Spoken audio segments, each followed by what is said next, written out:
Now we'll discuss the rights of the wife in Islam. Most of the other religions besides Islam, they consider the woman as an instrument of the devil. But the Quran refers to the woman as a muhsana. Muhsana in Arabic means a fortress against the devil.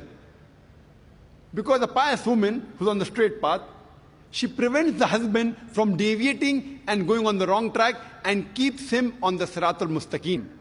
Therefore, she's called as muhsana, a fortress against the devil. The Quran in Surah Nisa, chapter number 4, verse number 21, refers to marriage, to nikah, as a sacred covenant. It's a sacred covenant, a sacred contract between the husband and wife.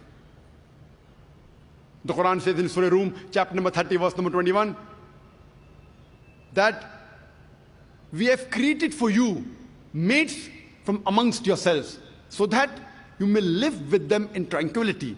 And He has put love and mercy between your hearts. The beloved Prophet Muhammad, he said, it's mentioned in Sahih Bukhari, volume number 7, in the book of Nikah, chapter number 3, hadith number 5066. The beloved Prophet said, "O young people, whoever has the means to get married should get married." The beloved Prophet also said, there is no monasticism in Islam. And the Prophet said, anyone who marries, he completes half his deen. Once during question answer time, there was a person who asked me, that does it mean that if I marry twice, will I complete my full deen? What did the Prophet mean when he said that marriage completes half your deen? Marriage prevents you from promiscuity, from fornication, from homosexuality. Only if you marry do you have an opportunity to be a husband or a wife. Only if you marry do you have an opportunity to be a father or mother, which are very important duties in Islam. So irrespective whether you marry once or twice, you only complete half your deen. In Islam, for a marriage to solemnize, taking the permission of both would be husband and wife, the man and the woman, is equally important. The Quran says in Surah Nisa, chapter number 4, verse number 19, do not inherit the woman against their wishes. There's a hadith which is mentioned in Sahih Bukhari, volume number 7, book of Nikah, chapter number 43, hadith number 5138. A lady by the name of Khansa bint Khadim al-Ansariya, she approached the Prophet and said that my father has married me to a person against my wishes. The Prophet, he nullified the marriage. There's another Sahih hadith which is mentioned in Ahmad ibn Hanbal, hadith number 2469, where a lady approaches the Prophet and says that my parents have forced me to marry a man against my wishes.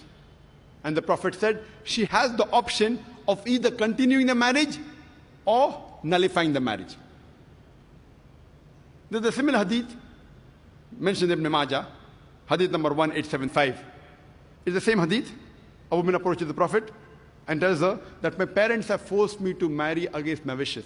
And the Prophet says, you can either continue the marriage or you can nullify the marriage. And the woman says, I continued the marriage, but I wanted the woman to know that the parents cannot force their daughters to marry someone who they don't like.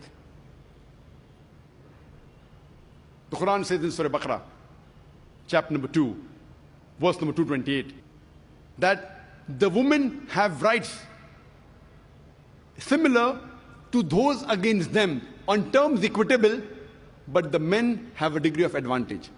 Based on this verse of the Quran, men and women are equal except in leadership. The Quran clearly says that the women have rights, those similar to them, on terms equitable, but the men have a degree of advantage.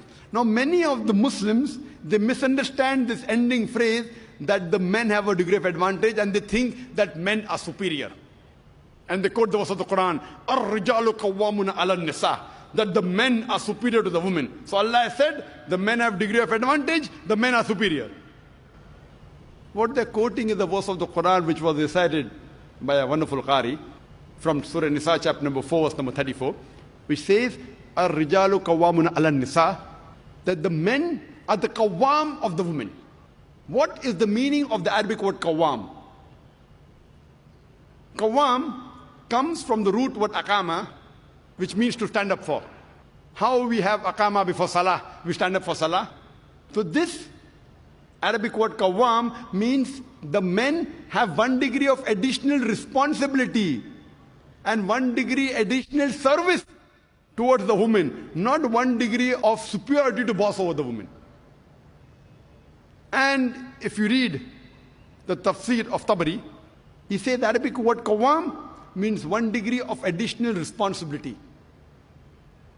Because if you read the verse ahead, the verse says that Allah has given men more strength than the women. So because of that advantage, it's the duty of the men that they should take care of the woman, they should not boss over her. Furthermore, Quran says in Surah Nisa, chapter number 4, verse number 19, that treat your wives with equity and kindness, even if you dislike her. Means even if you don't like your wife, yet treat her with love and compassion. And treat her kindly, even if you dislike her. Even if you dislike her, treat her with kindness and compassion. And in Islam, we do not consider calling the women as housewives. Housewives. You know, housewife, if you analyze, means she's married to the house. In Islam, we don't consider our women, they're married to the house, to be called housewives. You know, in English we have, what is their profession? Housewife. We in Islam prefer calling the women as homemakers because they make the home, they build the home. So inshallah, I believe that the ladies from now onwards, when they have to fill any form, instead of writing the profession, if they are not to write housewife, that's the English terminology. They are marrying you to your house. Prefer mentioning homemaker, because the woman builds the home, they make the home. And in Islam, a woman is not married to a master to be treated like a slave. She is married to an equal, and the role is that of partnership. And Quran gives a very good phrase in Surah Baqarah, chapter number 2, verse number 187, where Almighty God says, Hunna libasul lakum wa antum libasul lahunna. That they are your garments and you are the garments. That means your wives are your garments and you are the garments of your wives. What is the role of garment? The role of the garments is to beautify, to conceal, to protect. The husband and wife, they conceal each other's faults. They beautify each other. They help each other. It is the role of hand and glove.